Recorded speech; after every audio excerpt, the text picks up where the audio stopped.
has become a litmus test for the resilience of the Arab Spring and the durability of authoritarian rule in the Arab world. So many difficult questions to ask, and we are privileged tonight to have a distinguished journalist to answer some of them.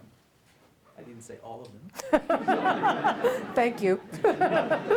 It gives me great pleasure to welcome Ms. Deborah Amos to the University of Colorado, and I'd like to thank also the Colorado School of Mines, as I said at the outset, who have initiated this invitation to bring her here to Colorado. Ms. Amos will be speaking tomorrow as well in Boulder at the Colorado School of Mines, and if you want more information, you could visit our website, the Center for Media, Religion, and Culture at smrc.colorado.edu.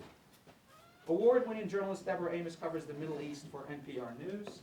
Her reports can be heard on NPR's Morning Edition, All Things Considered, and Weekend Edition. Amos travels extensively across the Middle East, covering a range of stories, including recent reports on the Syrian crisis, but also riveting series on the well-educated Syria youth who are unqualified for jobs in market-driven economies, a series focusing on the emerging power of Turkey and the plight of Iraqi refugees. In 2009, Amos won the Edward Weintel Prize for Diplomatic Reporting from Georgetown University, and in 2010 was awarded the Edward Murrow Lifetime Achievement Award by Washington State University. Amos was part of a team of reporters who won a 2004 Alfred Dupont Columbia Award for coverage of Iraq. A Nieman Fellow at Harvard University in 91 and 92, Amos returned to Harvard in 2010 as a Shorenstein Fellow at the Kennedy School. In 2003, she returned to NPR after a decade in television news, including ABC's Nightline and World News Tonight, and the PBS programs Now with Bill Moyers and Frontline. A member of the Council on Foreign Relations, Amos is also the author of Eclipse of the Sunnis, Power, Exile, and Upheaval in the Middle East, and Lines in the Sand, Desert Storm, and the Remaking of the Arab World. Amos began her career after receiving a degree in broadcasting from the University of Florida at Gainesville. Please join me to welcome Ms. Deborah Amos.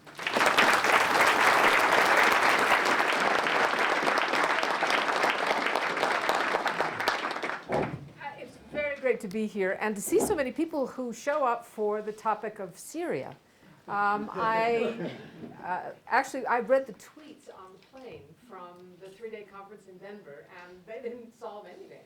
So there's room for me to be here, and as I always think when I stand in front of a crowd like this, how amazing to actually see the people that I'm talking to. Because much of my work is now on the Turkish border. I'm coming in and out of Syria.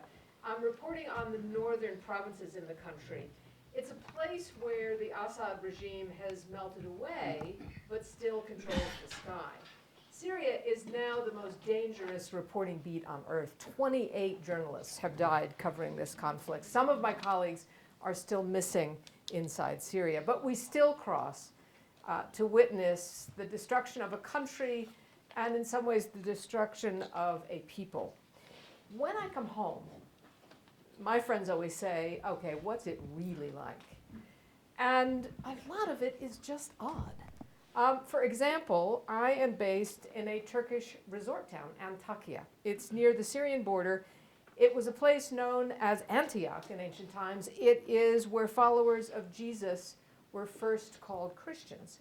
There are restaurants and there are tourists. There are ATM machines and there are museums. There are also spies, diplomats, bearded jihadis, and black market arm dealers. I've been in shops and back alleys that sell used military uniforms. And if you ever wonder, if you watch any of the Syrian videos, where do all those guys get those black headbands with the right white Quranic sayings? There are shops in Turkey for that. Antakya is intertwined with Syrian history. In fact, there was a time in history that it was part of Syria. And this province is playing a huge role in what is happening now, which is why we're there. More than 100,000 Syrian refugees have fled to the southern part of Turkey. They live in refugee camps strung across the border, and those camps have, in effect, become the R&R for the rebels who are fighting Assad. This is where their families live, and they go across the border to fight the war. There are middle-class Syrians who also come. They have the means to rent apartments and houses. and they are in southern Turkey waiting out the war. So that's why we're there. It is as close as you can get to Syria without being there. And as this past year has unfolded, rebels have liberated a large swath of northern Syria. There are now 4 border crossings along the Turkish frontier. The one that we most often cross is near a town called Kilis. You just take a cab to the frontier. You bring your passport and your backpack, and you are stamped out by a Turkish official. You are officially and legally exiting Syria into a lawless land ruled by bearded men with guns. The Kilis crossing is a very interesting place to be because it is run by a former cigarette smuggler from the town of Azaz. And he, more than anybody, understood that to control a border post was a smart and a lucrative thing to do. So he went to the refugee camps along the border, and he recruited school teachers and bureaucrats, people who knew how to tuck in their shirts, and he brought them to the border. And these are the people that you meet. You give them your passport, they type the numbers into a computer. I have no idea where that information goes. But commerce is here. Customs duties are taken. This seems like a normal border crossing, just like the Turkish ones. So in these villages in northern Syria, life goes on for the first time in 40 years without the Assad regime, but it is a very brutal life. It's mostly without electricity, without much food or much medicine, and almost every day one of these places is hit by an airstrike, an artillery barrage, a surface-to-surface missile, or a particularly gruesome weapon known as the barrel bomb. It is what it sounds like. It is a barrel welded together, and inside are little pieces of shrapnel, which are like flying knives. And the Syrian Air Force drops these things on villages and towns, and they are lethal against human flesh. So what happens as this war grinds into a stalemate? The rebels attack the army, and the army attacks the civilians. Because what they are doing is trying to drive a wedge between the fighting groups and those who are trying to bring down the regime. This is a stalemate. And what you find is that the rebels and those who back the armed groups give them just enough arms to keep the conflict going. Not enough for a victory. So the rebels have been unable to deliver a death blow. The regime is armed by the Russians and financed by the Iranians, and they can't crush the rebels. And so it goes. In Aleppo, the largest city in the country, the fighting actually has almost stopped. The rebels control about 60% of the city, the regime about 40%. And it's been that way now for months, except for little inches of territory that goes back and forth. The most experienced fighters have now moved out of Aleppo. They have gone to a new strategy, and that is to surround and to take military bases where they can amass more weapons to sort of counter this strategy of the outsiders who only give them enough. And this is where we're starting to see anti-aircraft missiles come from. It's not that anybody gave it to them, they took it from the Syrian military. The rebels that are left behind are sort of not the cream of the crop, and they have turned to warlordism and looting in the town of Aleppo, city of Aleppo, and have turned in many ways the local population against them. If there are good guys, if you could call any of these groups good guys, it will surprise you to learn that it's the al-Nusra Front, the people that the US government consider terrorists and have labeled terrorists. They say that their ideology is close to al-Qaeda. That is what they say on their website. Many of them fought in Iraq, and they learned a lot about how to deal with civilian populations while they were there. They have filled a vacuum that the international community has not been able to fill in the middle of a humanitarian crisis. They give out free bread. They give out free fuel oil. They don't loot. They don't steal. And their Islamic courts give some kind of structure to life in the places that they control. And so while the United States considers them terrorists, Syrians consider them the best option that there is at the moment. From my observations over the last 2 years, and I was in Syria before the war began, many times, even back through the 80s, that war has hardened the country. It's radicalized many people. It's forged strange alliances. Al-Nusra Front is a perfect example, and it's broken others in towns where Alawites, Sunnis, Christians, Druze live together. It's forced people to make very hard choices, and it's thrown people into roles that they were neither trained or prepared for. Most of the refugees are women and children. The men are fighting back home. More than 2/3 of the children have seen a member of their family killed. About 1/3 of them suffer from acute depression. And many of those kids have not been to school for 2 years. And as you heard before I began talking, there are at least 60,000 dead. That is a problem. When the Arab Spring first came to Syria in the spring of 2011, it was clear that this revolt was going to be different from the other revolutions convulsing the Middle East. In Tunisia, Cairo, and then Benghazi, it was so easy to root for those young revolutionaries and report on those wonderful scenes from Tahrir or from Libya's Green Square. And the narrative was very simple. Collective empowerment was breaking down tyranny. Who could not be for that? And it was so familiar and modern to us because it was about Facebook and Twitter, and that made it accessible to those of us who don't speak Arabic. Even then, U.S. foreign policy was pretty straightforward. It took a while for the Obama administration to sign on, but they decided to be on what they called the right side of history, on the side of modernity, and perhaps even democracy. But it now turns out that these were all curtain raisers for Syria, which is probably, it is the most crucial of all of the Arab states, and how it turns out could change the geopolitics of the entire region. Egypt's important because it's large, but Syria matters more. And this revolt began not with young people swarming a central plaza, but with a particularly horrific torture scene.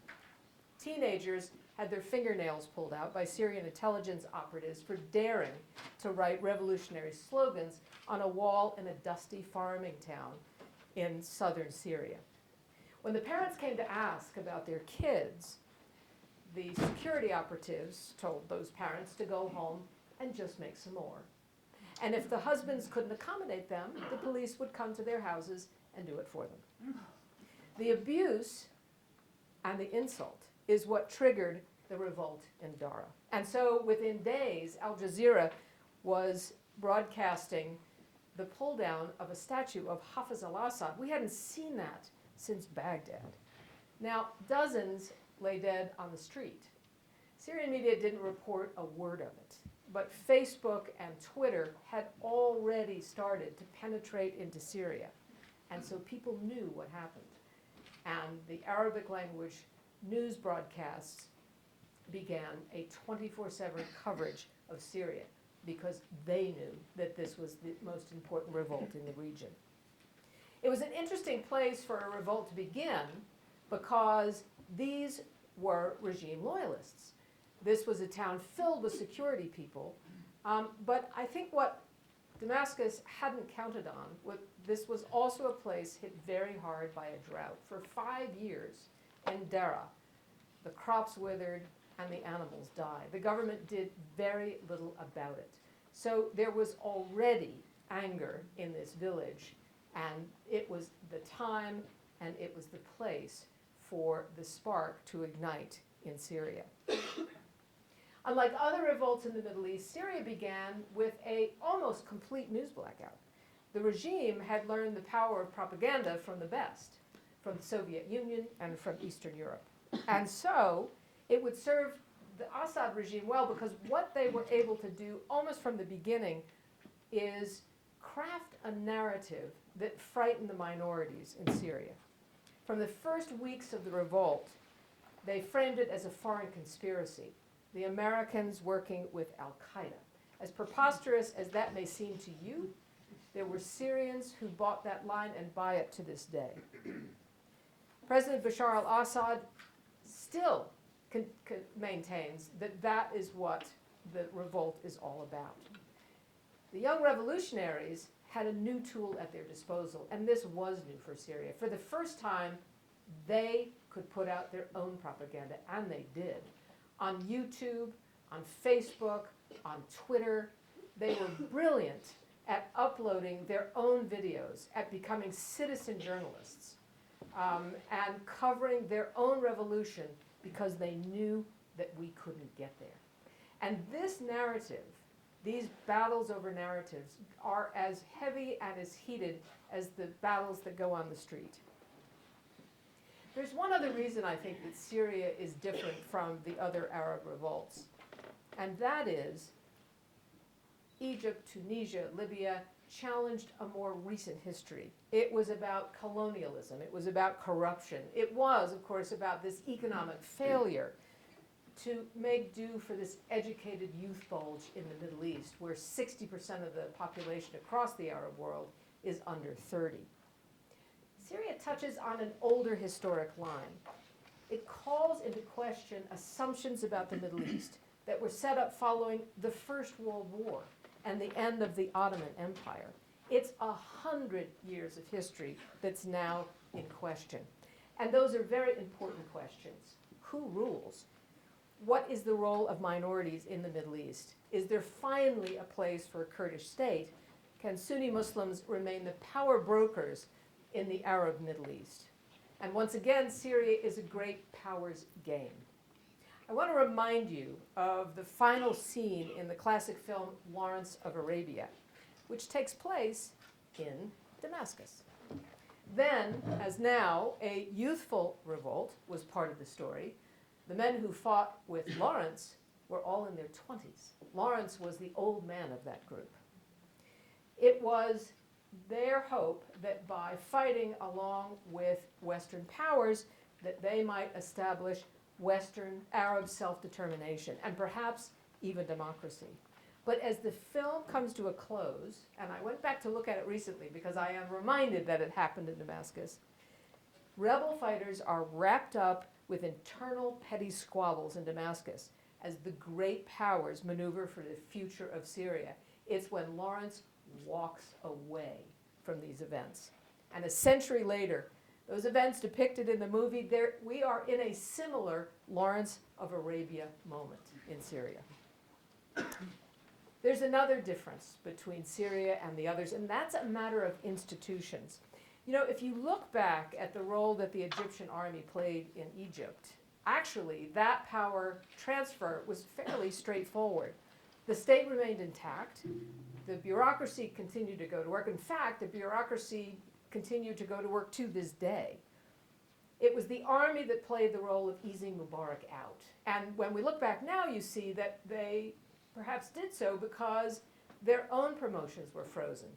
They were in the same place as the young revolutionaries who couldn't find a job or have the money to get married, that when the moment came, it was easy for them to, fairly easy when we look back, to move him out. Libya, same thing. We had an opposition that came together in Benghazi. They got the support of Western powers. Gaddafi met a violent end. But when we look back, it all seems rather straightforward. In Syria, there are no institutions. One family has ruled this country for 40 years. There's no institution that's separate from the family, the clan, and the sect. The Alawites, an offshoot of Shia Islam, about 12% of the population, with a historic inferiority complex. The French had a solution for them in the last century, and that was to give them a separate state.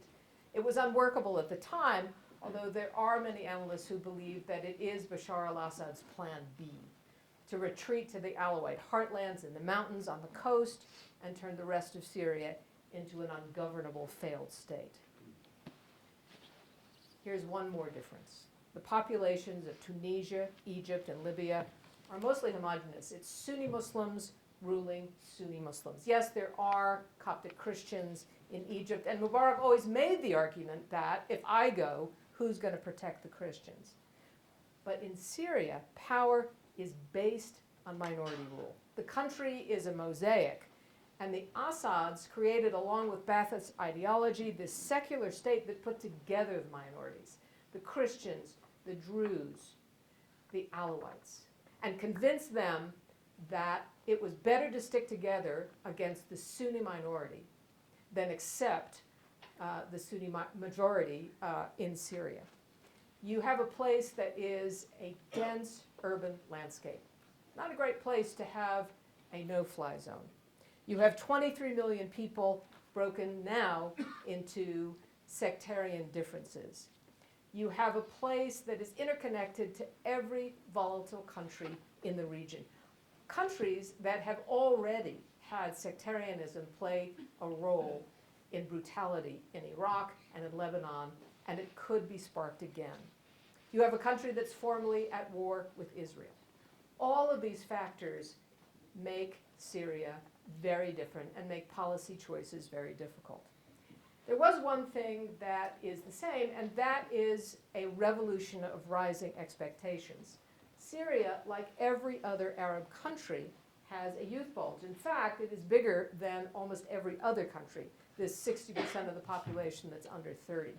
It's a tsunami of young Syrians, educated well beyond the level of their parents and their grandparents. They reached out to the world on the internet. They were the first generation to have always had it, always had smartphones, always had chat rooms.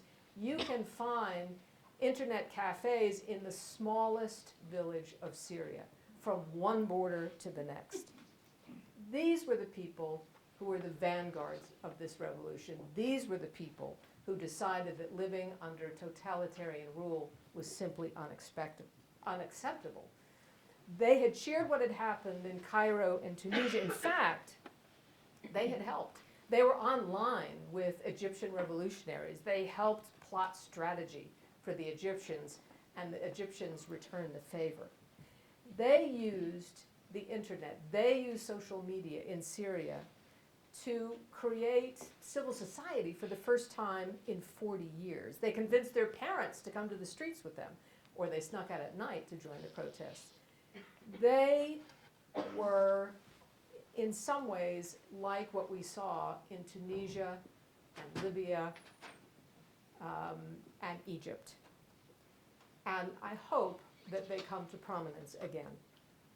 On April 22nd, 2011, I wrote these words in a report for National Public Radio. In Syria, young social media activists are playing a major role in what has become a demand for reform and now seems to be a call for revolution. In some ways, that sentence is still the most important one that I wrote about the Syrian uprising, and it continues to be true even as this revolution has turned into a civil war. I came to Beirut in 2011 to cover a story I couldn't get to.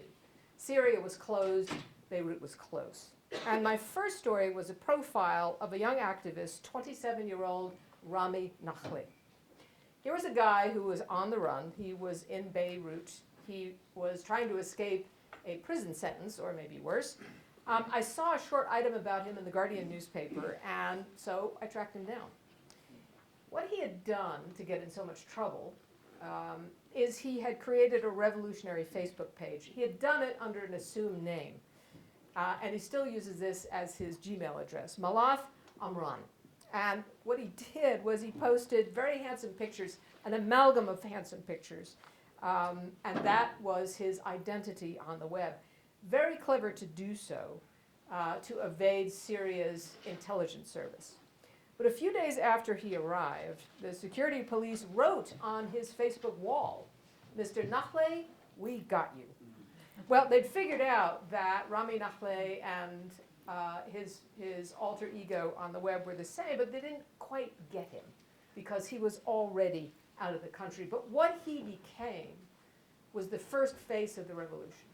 He was the only revolutionary that all of us journalists hungry for a story could get to. But the other thing that was interesting about Rami is that he became the nexus for the videos, for the data, for everything that was happening in Syria that the international media wanted. He was in a safe house. He worked with a TV clicker and a camera, and he sat next to a full ashtray and a cold pot of tea. He was able to turn the videos inside Syria into a worldwide phenomenon, mostly because we were hungry for them. But he also was the nexus for a hub of revolutionary Syrians, people who had met each other in universities, in chat rooms. It was a tight circle of revolutionaries. And what he told me at the time, we're playing two roles. First, to spread the news, then to influence the street. We're not leading at all, he said back then. We're trying to influence. And influence they did, not just in the streets of Damascus, but on the front pages of the New York Times, The Guardian, and National Public Radio. I saw him a few weeks ago in Istanbul. He had to leave Beirut last year because the Syrian police continued to look for him, and he got asylum in the United States. And he actually took a job with the U.S. Institute for Peace. He's back in Istanbul because he's working on something called the Day After Project. It's an American-funded project to try to convince Syrians that they should talk to each other, they should work on a constitution, they should find a way to get over sectarian differences, and they should disarm. And Rami is in despair these days because for him, the revolution has been hijacked by jihadis. He sees a Syrian president who is adamant that he will not leave, and a U.S. administration that seems paralyzed without a coherent policy to deal with Syria. But in those first few months in Beirut, there were 300 profiles written of Rami Nahli. So the battle for Syria is not just a battle on the battlefield, it's also a battle on social media. It's become a way for anti-government groups to expand their reach. It's a way for them to organize committees in protest towns. It's a way for them to organize actually the first stirrings of local government in the northern provinces. And it's a way for the armed groups to get funds from the rich Arabs of the Gulf and also Syrian expat communities across the country, all across the world. All Syrian rebel brigades post Facebook and YouTube videos. These are highly produced battle footage with signature music and logos. These are campaigns that convince donors that these are the guys that are going to bring down Bashar al-Assad's army. And it is as sophisticated as an NPR pledge drive and as important as a political ad in a swing state. What the Syrian regime has done is they've spent billions on software, most of it manufactured in the United States and maintained by Italian companies. And their job is to track down social media sites. The regime has partnered with the Iranians, who actually have led the world in finding and arresting activists through their Facebook sites. The Syrian conflict has morphed into a media war between opposing camps in the Middle East. Nabil talked about that in his opening remarks. What we have now is a fight between the so-called moderate Arab states and the resistance axis. There are now more than a dozen Syrian opposition channels that broadcast videos from the field, as well as interviews with rebel commanders. The satellite channels financed by the Gulf states, Al Jazeera and Al Arabiya, support the uprising.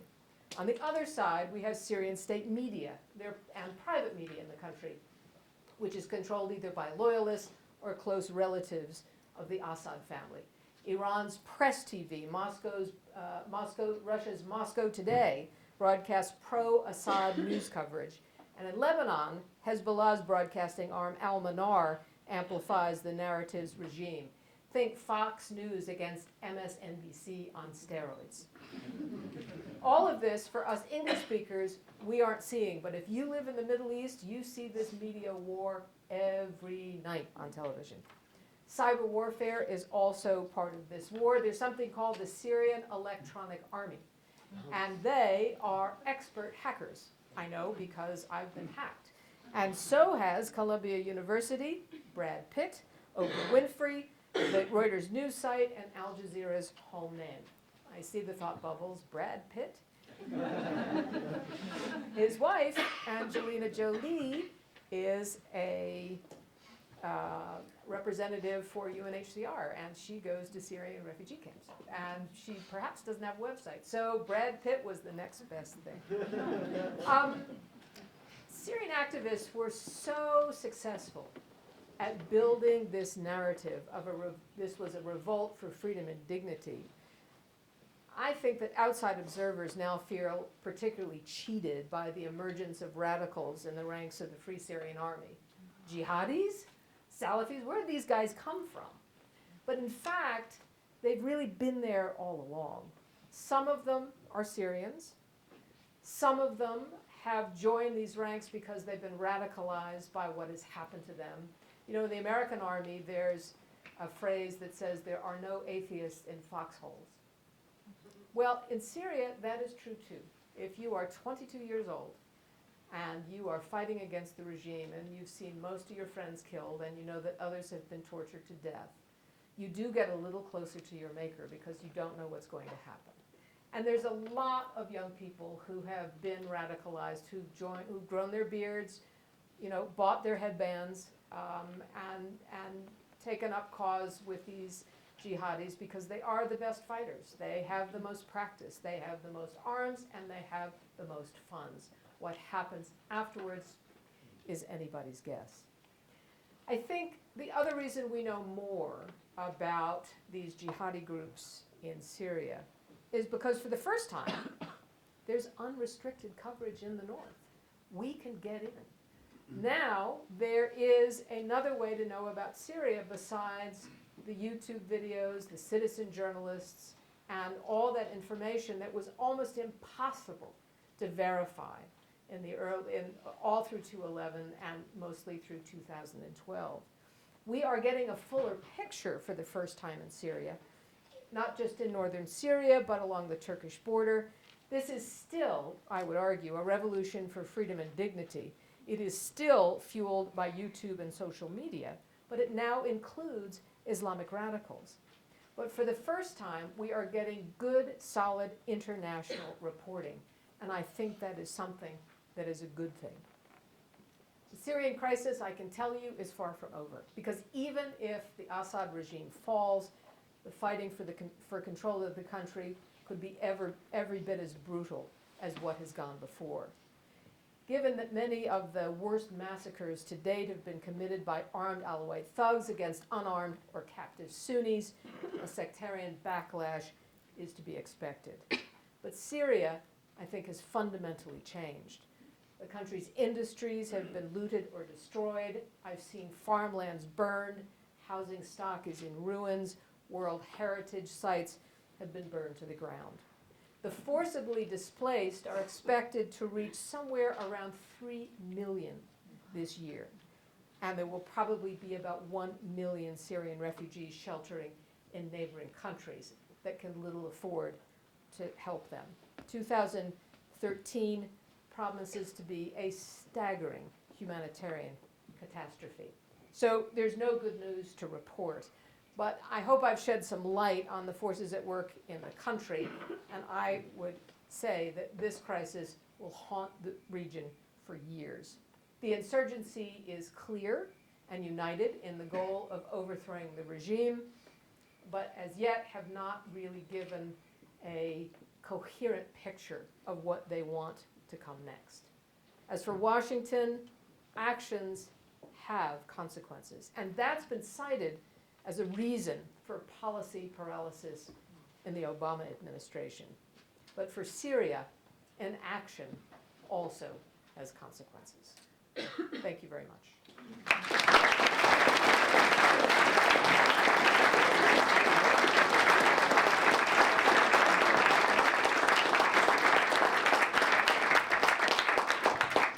All right, we have plenty of time for questions. I'd be interested to have you flesh out a little bit. You mentioned that the Obama administration has a paralysis in developing policy in Syria. Could you flesh that out? What would be, in your view, some viable, workable policy positions that the administration should be taking but isn't or can't? I'll give you one concrete example.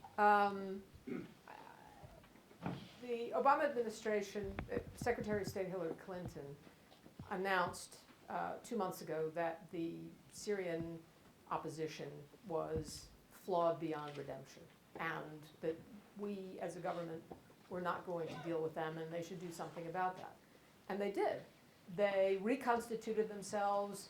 There was a plan that was put forward by very well-respected Syrian opposition members to try to clean up the opposition movement, to sort of take it back from the hands of the Muslim Brotherhood, make it more inclusive, make it actually more accountable to what was happening inside Syria. And so the Americans and the French and the British and the Saudis and the Qataris, helped this process of coming to some much more coherent organization. And first it was announced in Qatar that they had had a breakthrough. They chose a cleric, very moderate cleric, Muath Khatib, who had been in Cairo for some time. He was going to be the new leader of this. And then a few weeks later, there was a meeting in Marrakesh. 100 countries formally recognized this new Syrian Opposition Council, SOC, as the legitimate representative of the Syrian people. And in fact, they had now representatives in all 14 provinces in Syria. This was the beginning, could have been the beginning of local government, something to take the place of the Assad regime as the regime contracted out of the north, and the rebels had opened a new space. There needs to be a hedge against chaos. And so the idea was, if they came together and they were recognized, what they thought is that we would support them financially. We would begin moving humanitarian aid through them, because that's one way to bolster their legitimacy, to show people on the ground, hey, these are the new leaders, and you know what, they can deliver. We'll have elections, and we'll begin to build a grassroots organization. But until this day, we have not given them anything. And because time is passing, they are quite depressed about American support. They don't understand it. The French have given some money. Qatar has given $8 million so far that has come through the SOC, which is the umbrella organization, through the local organization, so you can see a path, so you can see, okay, if we start to build this local governance, we'll be rewarded by the international community. We have done nothing, nothing at all. At a time when we're in the middle of the winter, people are starving, and as I was explaining, Nusra has kind of stepped in and said, we have free bread, we have free oil, what about, we'll do it.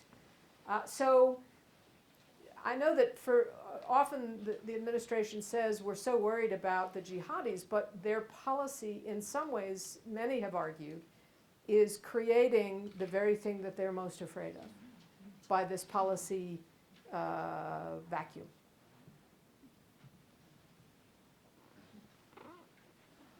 I heard you talk a little bit about the role of the Egyptians in Syria, and I was wondering if you could talk a little bit maybe about how the instability in the Egyptian government has had a role in Syria, and how that has possibly affected the possible roadmap to peace.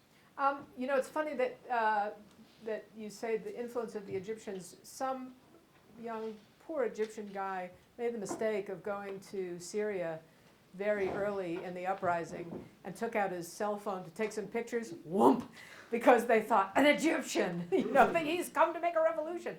And boy, they took him in a heartbeat. I think that if Egypt was more stable, they would play a stronger diplomatic role.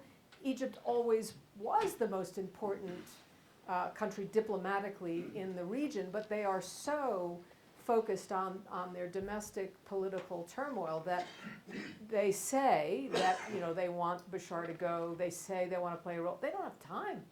And what the Egyptians could do in this galaxy of people who have to be consulted is they might be able to be the bridge between the Iranians and the Americans and the Turks, because this will not be settled until Moscow agrees, Tehran agrees, Washington agrees.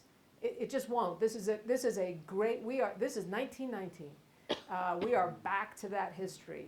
And so Egypt could play that role, but is incapable of playing that role, which is really a pity. You hear quite a lot of people commenting, why do the Sunnis that are supporting the regime not abandon Assad? I wonder if you could explain some of the complications they would have in abandoning Assad, given where they live and where their families are. I think surprisingly many have, many of the business community, but the answer is a historic one. Hafez al-Assad understood that you can't rule the country just with Alawites. It doesn't work that way. So you bring the Sunnis into your regime by making them the business community. You kind of had to have an Alawite somewhere in your business, but you can be rich, guys. That's how we're going to do it this time. You know, he expropriated the holdings of the old Sunni families in Aleppo, in Damascus, but he made a new class of elites by allowing them to prosper in business. All you have to do is look at the numbers of the country, and I say this to many Sunnis I talk to who are, dead set on revenge against the Alawites, and I say, look at the numbers, pal. The army, the intelligence service has to have a great number of Sunnis that are still on Assad's side, otherwise this can't work. You can't control a whole country with 12% of the population, and not all of them are adults. So somebody else is there, and it's Sunnis. And so people benefited from that closeness to the regime. And now, over time, they have peeled away. The last legal visa I got was in June of 2012. And I went to Hamadiya, which is the big marketplace in the middle of Damascus, and it's run by, these are middle-class Sunnis. If you're a rich supporter of the regime, you're in the import-export business, you're really wealthy. These are the little guys, but they're Sunnis nonetheless. And I didn't want to go with a government minder, because that's always death to all interviews. So I just kind of went, and I thought, okay, whoever speaks English and wants to talk to me, that's how I'm going to do this. And man, I was getting grabbed from here and there, and it's usually, let me get my son, he's the one who speaks English. But because they do a lot of trade with tourists in Hamadiya, a surprising amount of people spoke English, and they'd had it. We hate this guy, we're finished. And to hear this in the heart of Damascus, in the heart of the marketplace, told me something very serious had happened with the Sunni community. Not all of them. There are still people in the very top echelons of this government who are Sunnis. And that's why I always resist this sectarian civil war. I suppose sectarian and civil is the same idea. But it's not quite that. It's regime supporters against not regime supporters. That's what this thing is called, not a civil war. But it's complicated, and you are asking a very important question. Why are some of them still there? And I think on the top, it's money. And I think the urban people, both in Aleppo and in Damascus, they don't like the bearded guys. They don't. They're secular people. You know that when you go to Damascus, when everybody's still drinking at 2 o'clock in the morning, you think, well, these people are not up at 5 for the first prayer. And that's the atmosphere that you get in Damascus. And so they don't like and are terrified that these bearded guys are going to take over. Do you think there is something that the United States government could do that would be very helpful if it had the resolve to do it? Oh, yeah, I absolutely do. And what would it be? And humanitarian aid is my number one thing that I think that they could certainly do. I think that they could be much more open about their support for the Syrian opposition. I think that they could, without arming, help those who are trying to separate the more secular part of the armed opposition, who could actually form an army. They're going to have one, who's going to be that army, how is that structure going to work, who's going to be on top of it, and who's going to disarm the armed groups is a huge question. My friend Rami Nahli is beside himself with anger because whenever he goes to any American official and says, could you fund, here's the project I want to do.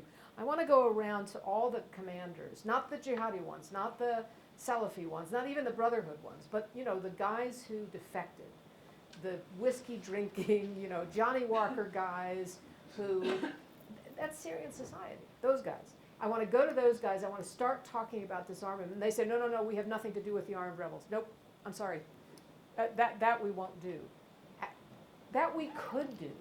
That's such an important topic, and it needs to be addressed now. There are many Syrian defected army officers who think about it all the time. There are some rebel groups, mostly defected army people, who actually have spreadsheets of every weapon they have, every serial number it has, and that's what they're thinking about. There are others who say, I have an idea, let's make a museum in every town. And so you, Ahmed, you get to put your weapon in the museum with your name underneath it. And so that your grandson and your grandson's grandson can see what you did in the revolution. That people are thinking, how do you get the weapons back?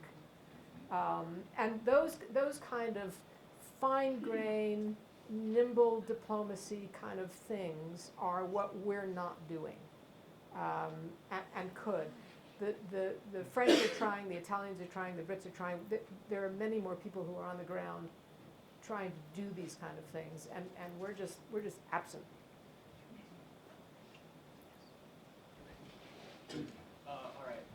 President Obama has stated that the use of chemical weapons would be the red line in which the U.S. would presumably intervene. And just today in the news, there was supposedly a leaked diplomatic cable that included, that stated that there could have been chemical weapons used in homes. So I guess I'm wondering, A, do you know if there's any validity to that, or the use of any chemical weapons yet? And B, is there a real chance of proliferation if Assad falls?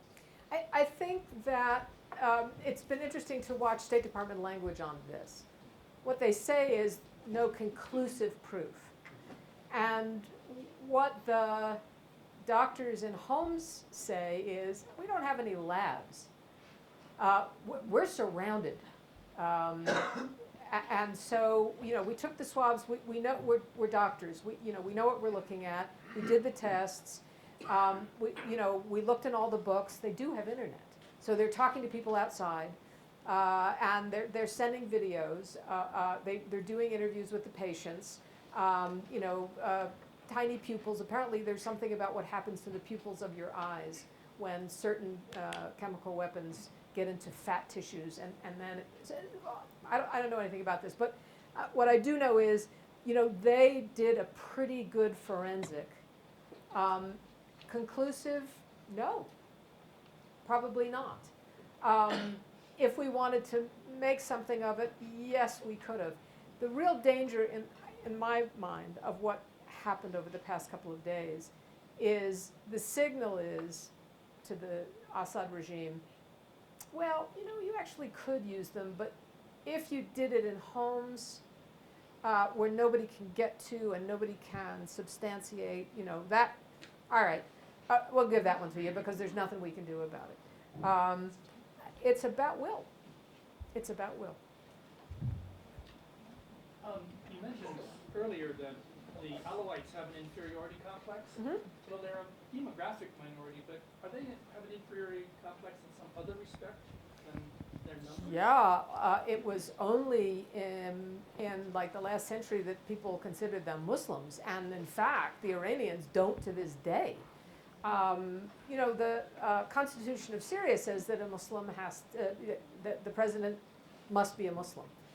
And so Hafez al-Assad went to a very influential cleric in Lebanon and got a fatwa that said, you guys are Muslims. And that's what the problem was. They were not considered real Muslims. They are an offshoot of Shia Islam.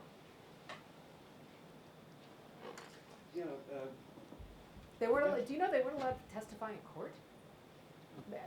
Because there's all kinds of things that happens to you if you are not considered a Muslim in a Muslim society. But did the Iranians consider them to be valid Shiites? No, they aren't. They aren't.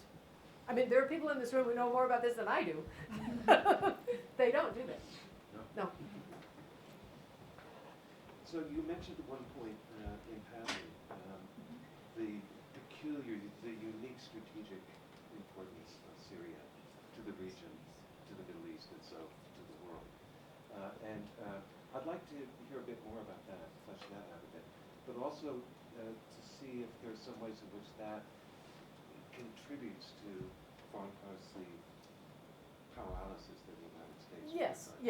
Yeah, this is much more important than you know, a crazy dictator in Libya that everybody from the Saudis even to the Iranians said, you know, he's trouble, and nobody cried when he went away.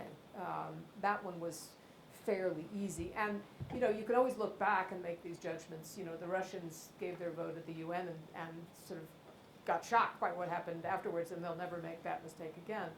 But if you think about, there are plenty of people who argue that you know, Syria is not the beginning, that Iraq's the beginning of the Arab Spring. And for the first time, you have an outside power that switches the power arrangement from a Sunni power to a Shiite power, thereby unsettling the entire old arrangement of who gets to rule these places. You know, the Damascus is the exception that proves the rule, that, you know, the Sunnis are the power in this part of the world. So now you've had Iraq switch. If Syria becomes a Sunni power rather than a Shiite power or an Alawite power, you change all kinds of relationships in the region. You know, what happens with Hezbollah? Iran has lost its only Arab ally in the region. Weapons don't pass from Iran through Syria to Hezbollah. You upset the balance of you know, this Sunni power structure. What happens to the Kurds? You know, at the moment you have in northern Iraq, the Kurds are kind of still within an Iraqi state structure. But you know in their hearts that's not where they want to be. They really didn't rock that boat, but all of a sudden now they've got some Syrian Kurds right next to them who are asking a lot of questions about, well, what's going to happen with us when this is over? I mean, for the most part, the Assad regime didn't even see them as citizens, didn't give them citizenship. So that adds another, you know, unknown into this equation of Syria if the whole thing collapses. Unlike Iraq, Egypt, Tunisia, and Libya, since there is no institution, if Bashar goes, does the whole thing go? And if the whole thing goes, what does that look like? And nobody has an answer for that. You know, right now, the former prime minister, the highest level defector, Mr. Hijab, the Qataris have given him, you know, billions of dollars to do nothing else but, in my imagination, call up the guy in the driver's license bureau and say, will you stay? And I think there's a whole bunch of diplomats that are doing exactly that from Oman. That, you know, they're calling into their pals and you know, begging them, if this thing goes belly up, please stay at your desk. Please come to work the next day. Because it really is what is on the minds of everybody in the region. How do we get rid of him and not have the state collapse? And I would argue, and maybe I'm, you know, it's so easy for anybody to see a series of events and then make a narrative around it. But you could, in my last trip, all of a sudden the arms tap got shut off. There wasn't a bullet coming across the border. And there was this sense that there was diplomacy in play, that the Russians were kind of sounding like they were walking away from Bashar, and Hillary went to Ireland and met Lavrov, and something was happening. And so you thought, oh, well, maybe the arms shut-off is connected to that. The idea is you shut off the rebels, you start talks, and we're gonna go somewhere. And then Bashar gives his speech and he says, don't even think about it, I'm going nowhere.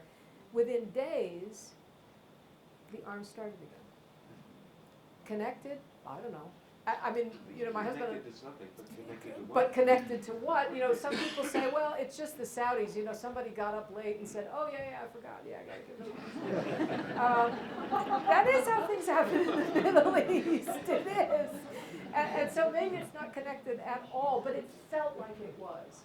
It really did feel like that there was some effort to move things.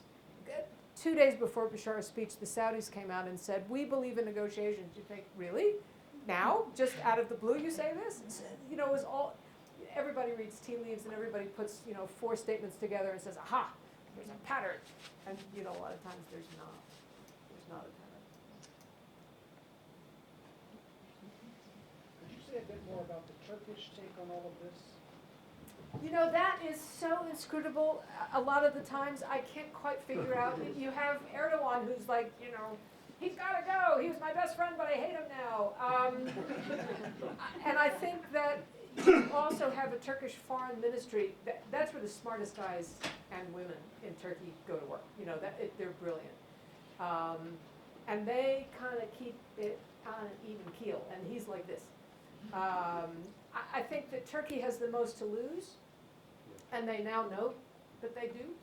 I think that you look at Turkish public opinion, nobody wants the Turks to get involved in a war in Syria. Nobody. He's got worse public opinion on this than Obama does.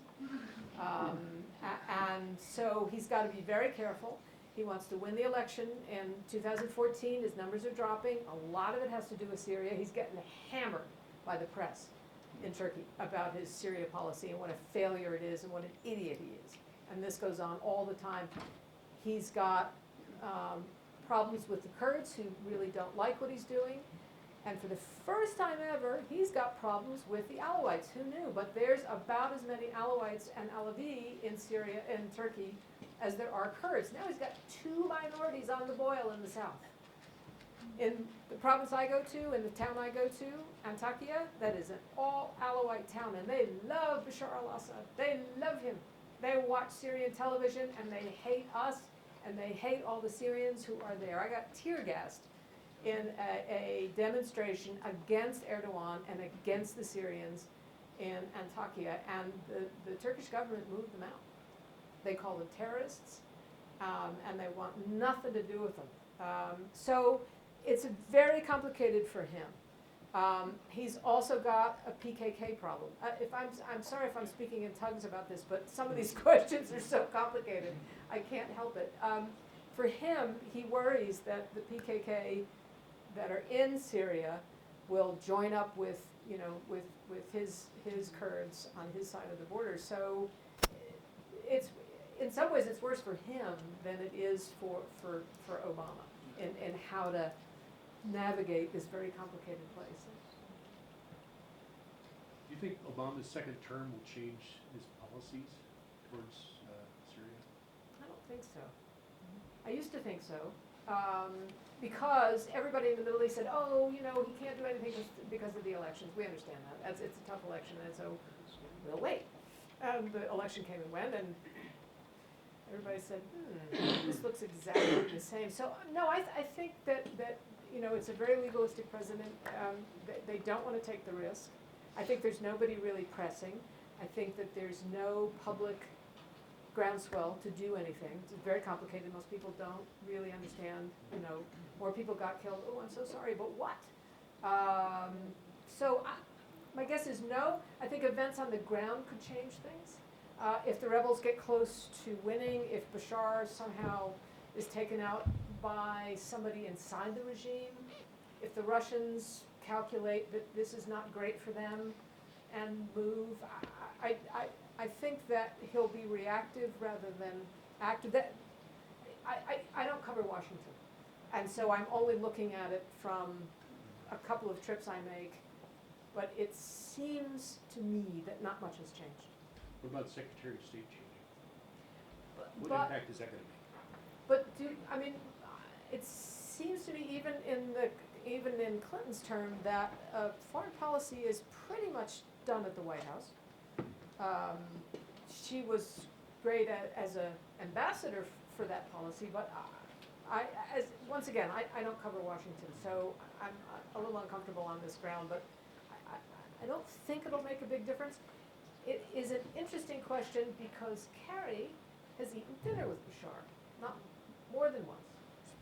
That Kerry was a proponent pre-2011 of the let's engage this guy, let's test him, let's see.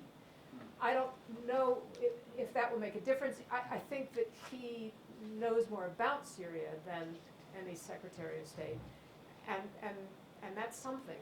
Syria is one of those countries for us, for Americans, that we really don't know. It was a Soviet client. Jordan, Lebanon, Egypt, those are Saudi Arabia, those are our guys. Syria never was. So one of the things that's been so interesting to watch is, the CIA and the State Department. I'll give you just a short example. When I asked a Assistant Secretary of State what his project was in Syria, and this was just a month ago, he said, to create a Rolodex. We can't find George Washington if we only know 7 Syrians. And I thought, now? We're 2 years in? But I think that is correct, that they are just getting to know who everybody is. I've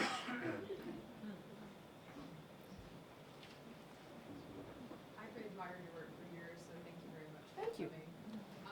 If you could speak a little bit about reporting in the area and some of the challenges, or maybe something that's easier, It's a hard one. It really is. Nothing's obvious. And for the first 8 months, you couldn't get there. Although I've had 4 legal visas.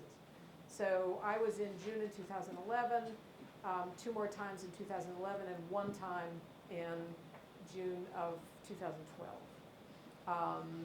But if you cross the border in northern Syria, they know, and you're done. You're burned. If you cross the border, you have chosen self.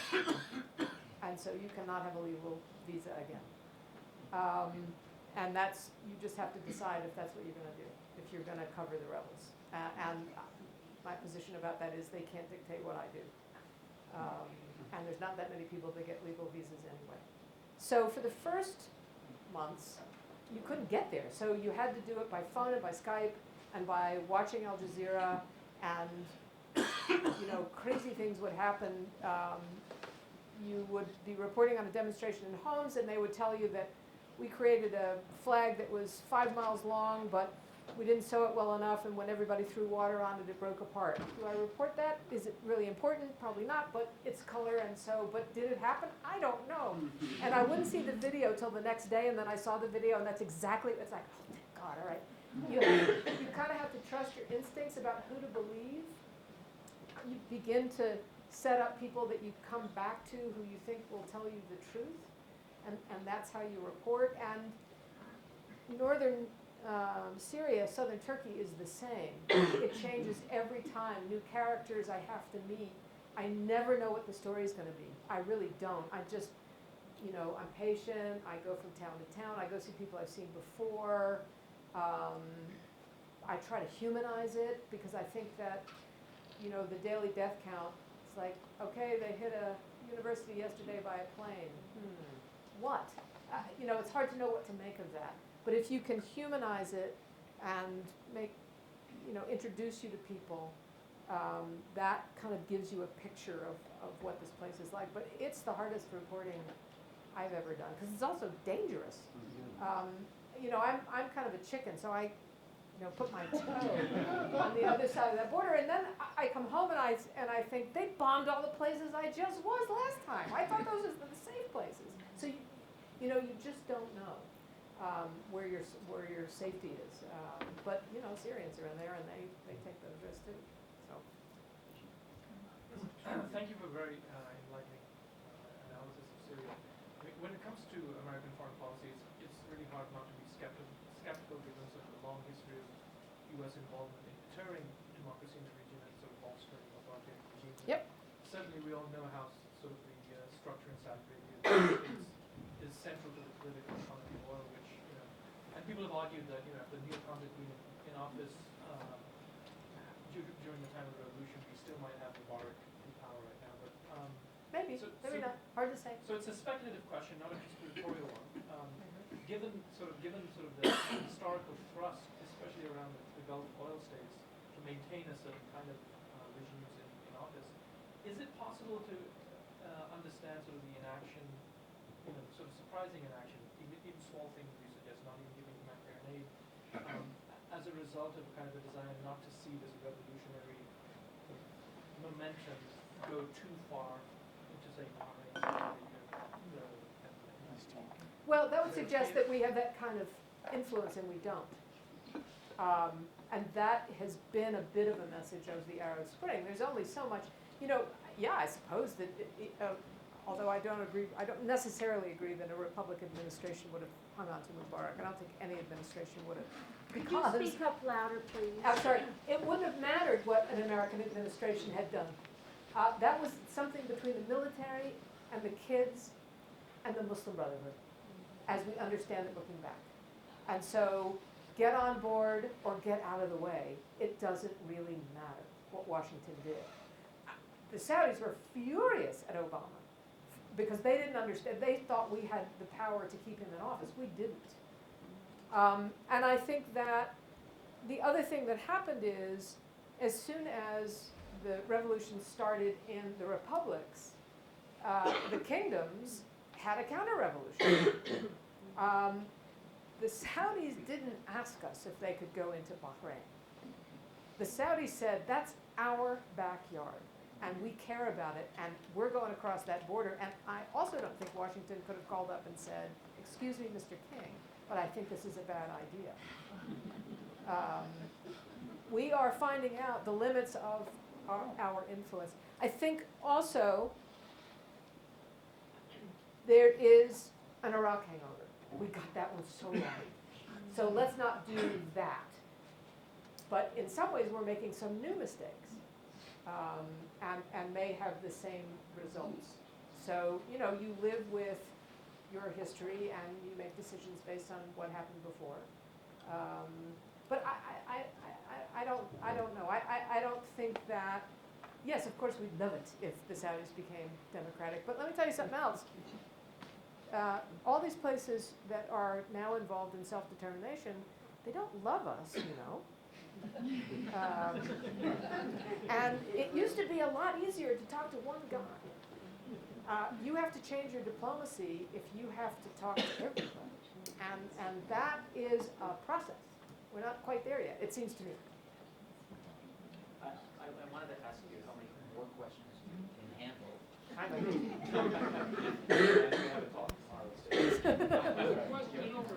Oh, I'm sorry. Go ahead.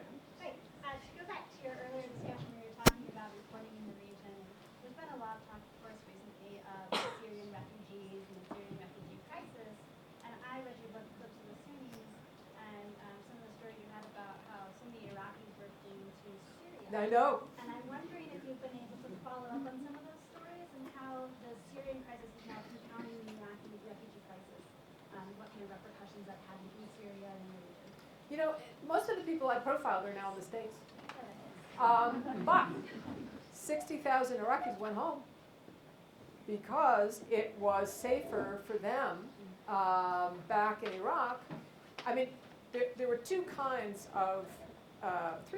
let's say, of Iraqis who made it into Syria, and there were a lot of them that went. One of them were the Christians. And it's a little difficult for them. What side are they on? The Christian community, the older Christian community in Syria is pro-Assad. They got another Ba'athist regime that they probably are not happy with. And so some of them went back, not very many, but some. The second major category were Sunnis. Some of them eventually joined the revolution. The third category that nobody really talks much about is Iraqi Ba'athists. They went back. Or they couldn't go back. And so, you know, some of them actually have been assassinated. There's been quite a few assassinations of Iraqis in Syria because as law and order breaks down, you can fulfill an old grudge with these guys. There's been I've noticed a couple of stories about people getting whacked in Damascus recently because you can. But yes, there is some irony that, in fact, the numbers in Syria dwarf what is happening now. There were 4 million Iraqis. We're not there yet. We won't be there yet till the end of this year. And nobody paid hardly any attention to that one. They really didn't. Trying to be fair, I don't know where to stand anymore, so I'm just gonna, go ahead. Hi. I was wondering, from your travels around the country, what you think a sense of the American public is. Maybe naively thinking that our administration reflects what we think. The other night there was a public radio debate, and the topic was, is it better for the United States to have elected Islamists or dictators? And interestingly enough, the audience that got to vote decided ended up being the managed dictator. And just like a follow-up to another question from there, the question is really, to me, a country that's founded on a revolution, why do we as a powerful country in the world have such a hard time with simply supporting the principle of self-determination? And yes, in the transition that's rather unpredictable, but there's no way to move towards a civilized society if we don't follow that. And it's not easy and simple. I really don't know about American public opinion because I'm not home, so I don't know. But you know what? They don't care what we think about that. That they are going to do what they're going to do, and we're just going to have to deal with it. And that is certainly the case in Egypt, which is the most important country. And I so root for them because they are, when it comes to, you know, how is democracy going to work in the Arab world? How is Islam going to accommodate itself to democracy? You know, do we see the Brotherhood? Have they come fully on board with it? Are the Salafis going to be the guys who don't like it? Turns out they do. Who knew? You know, they came out of nowhere, and now they want to be in elections. So all of those things are important for the rest of the region. And you know, we'll see how that works out in Jordan. Jordan's got an election coming up. You know, will the Brotherhood be the dominant force in Syria? That's a hard one. But we're moving in this direction. We are. It's not our choice. It really is not. It's interesting that the president of Tunisia, the new president of Tunisia, in an op-ed in the New York Times in the fall of 2012, he said that why is it that we always have to ask the question, should these changing forces be pro-Western or anti-Western? This is not about the West. This is about the ability of people in the region to be able to claim this inalienable right of self-determination. But yet here, in the culture talk, we always all the time about the fact that, oh, Islamism is the default driving force of politics in the region, and therefore it is a failed Arab Spring. And I think the point is, yeah, exactly. Why can we not be on the side of revolution, maybe change, and maybe a civil society afterwards? Why don't we give a chance to that? And look, I get in trouble for this, but you know, the Muslim Brotherhood are Republicans. You know, they are. They are socially conservative and they are fiscally liberal. They have written the best. I mean, when the World Bank went to Cairo and they did their spiel, these guys, the World Bank bankers went, "Oh, these guys are fabulous." It's Mubarak who said that, you know, without him, you'd have these, you know, scary Islamists. But they know how to run things. They've been running social services for years. They know how to run parties. They've done it from jail. Not all of them are fully pro-democracy, but hello, I was here for the last election. Neither are we, as far as I can see. So it's just we've put these labels on these people and we've made them scary, and they're not. So, you know, get used to it. That's who we've got. You sort of answered it in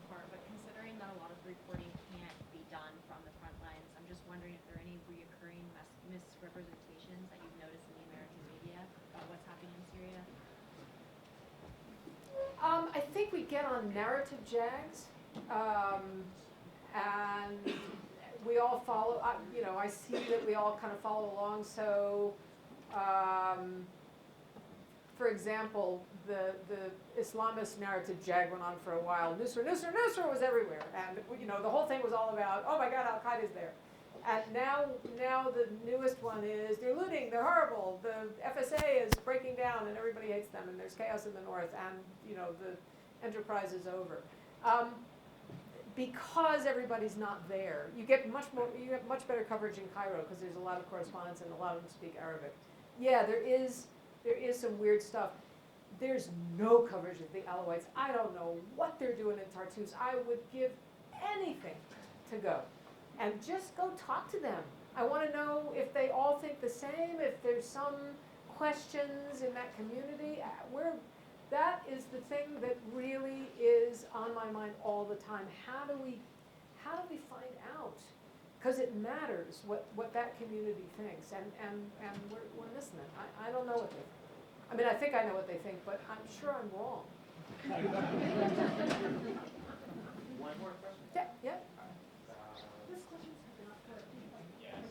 I'm sorry, which, oh, go ahead. When you started, you said that the two sides, the Syrian side and the rebellion side, were being armed, but not sufficiently so that there was a stalemate. And so the two questions are, obviously, why is the stalemate? Who gains by the stalemate? And why are they not being funded? I know the U.S. is not funding, but the Arabs definitely have enough money to fund it. Well, I think the fear is that if either side goes,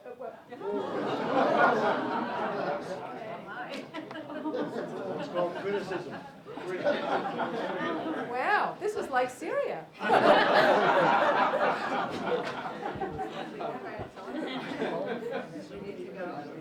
What was that? It took a long time for, the timeline, I'll try to do this as quickly as possible. We begin with peaceful protests. The regime beats the crap out of people. There are civilians who take up arms. The army defectors begin to defect, and they say, we're going to protect our families because, we're getting raped, we're getting killed. And so this armed rebellion begins, and it's all done with shotguns and slingshots, and it's really, they're getting cleaned. And at some moment, Arab states come in and begin letting arms come through Turkey, but the Americans say, whoa, wait a minute, no heavy weapons, please, no anti-aircraft going in there, because we don't want them to come out or get to Al-Qaeda or shoot down our airplanes. So nobody does that. So just bullets and M16s, and the rebels say, whoa, wait a minute, this is terrible. So they begin to attack Syrian military bases, and they get their own weapons, and they get better, and they have a breakthrough this summer. And they take 60% of Aleppo finally, and the whole north is liberated. But the Assad regime still has planes, so they can bomb them. So they're kind of stuck. There are those people who argue that to overarm the rebels and have the regime fall now leaves you with complete chaos. There's no government, there's no opposition that's coherent. The local coordination committees haven't had enough time to be able to run cities. So if the regime disappeared from everywhere, all it would be is a competition between the strongest armed groups. So that's kind of the argument. Bashar's problem is his army's falling apart. He's had to deal with 150,000 defections. Yes, he's running out of money. And yes, he's getting some weapons in from the Russians, but the Turks or the Americans, somebody's always stopping one of those shipments. He's trying to get it to come through. So they both have their constraints about why they can't, win decisively. And 60,000 people are dead. And they're saying maybe 100,000 by the end of 2013. Maybe, probably more. If it goes on like this, probably more.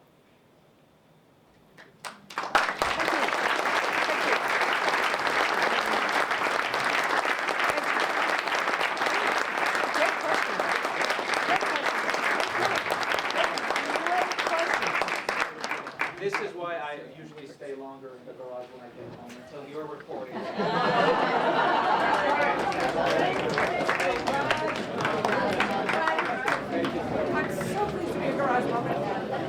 no idea.